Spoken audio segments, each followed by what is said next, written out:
Ukraine का आरोप है कि रूसी सेना ने अलग अलग शहरों में हमले के दौरान कई स्कूलों को भी निशाना बनाया।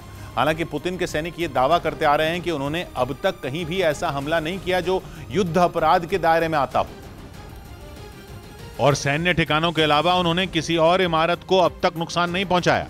लेकिन यूक्रेन का आरोप है कि पुतिन के सैनिकों ने इस युद्ध में सारी सीमाएं तोड़ दी और तबाही मचाने के जुनून में उन्होंने न केवल रिहायशी इलाकों पर भारी बमबारी की बल्कि कई स्कूलों को भी बर्बाद कर दिया। चर्निव इलाके से सामने आई एक तस्वीर में दिखा कि वहां भीषण बमबारी से एक स्कूल का नामो निशान मिट चुका था।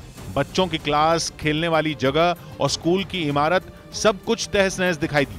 स्कूल में पढ़ाने वाली एक टीचर का दावा है कि उन लोगों ने रूसी हमले से पहले ही स्कूल की खिड़कियों और छत पर बड़े बड़े पोस्टर लगा दिए थे जिन पर स्कूल में बच्चों के होने की बात लिखी गई थी। लेकिन इसके बावजूद रूस के जंगी विमानों ने वहां बम बरसाए जिससे भारी तबाही मच गई। Якщо це кидалась бомба, вони бачили, що це школа, правильно? Якщо це були якісь гради, то вони... बताया गया कि इस हमले में वहां स्कूल की टीचरों के अलावा कुछ बच्चों की भी मौत हो गई थी। और आरोप है कि रूस ने इसी तरह कई दूसरे शहरों में भी जानबूझकर स्कूलों पर हमले किए।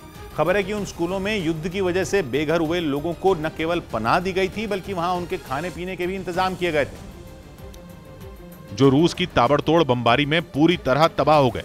डोनेस्क से भी कुछ इसी तरह की तस्वीरें सामने आई। वहां तो एक स्कूल पर रॉकेट हमले के बाद लगी आग कई घंटों तक नहीं बुझ सकी। हालांकि दमकल कर्मी लगातार आग पर पानी की बौछार करते दिखाई दिए। रूसी हमले से वो स्कूल भी खंडहर में तब्दील हो चुका था। चारों तरफ टूटी दीवारें, खिड़कियों और दरवाजों के टुकड़े नजर आए। यूक्रेन का आरोप है कि रूसी हमले में 24 फरवरी से अब तक 1000 स्कूल और कॉलेज तबाह हो चुके हैं और इन जगहों पर हुए हमलों में सैकड़ों लोगों की मौत हो चुकी है। हालांकि इससे पहले खबर ये सामने आई थी कि रूस ने स्कूलों को इसलिए निशाना बनाया क्योंकि वहां यूक्रेन की सेना ने अपने ठिकाने बना लिए हैं।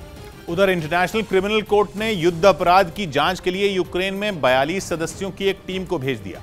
बताया गया कि यह टीम रूसी सैनिकों पर लगे आरोपों की जांच करेगी और इसमें यूक्रेन के कई अधिकारी उनकी मदद करेंगे। ऐसा पहली बार है जब इंटरनेशनल क्रिमिनल कोर्ट ने किसी जगह पर इतनी बड़ी टीम जांच के लिए भेजी हो। बताया गया कि टीम में फोरेंसिक एक्सपर्ट भी हैं जो वहां कई इलाकों से सबूत जुटाएंगे। यही नहीं, जांच में फ्रांस के भी कुछ विशेषज्ञों की मदद ली जाएगी जो वहां पहले से काम कर रहे हैं।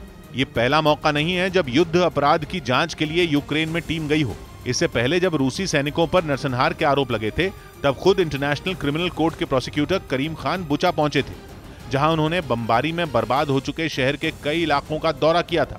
यही नहीं, तब उन्होंने वहां कई पीड़ित परिवारों से मुलाकात भी की थी और रूसी सैनिकों पर लगे आरोपों की निष्पक्ष जांच का भरोसा दिया था।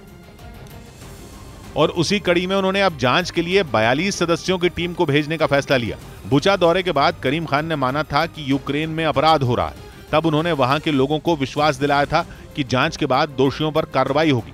हालांकि करीम खान के इस बयान के बाद रूस ने भी साफ किया था कि उसके सैनिकों पर लगे सभी आरोप गलत हैं।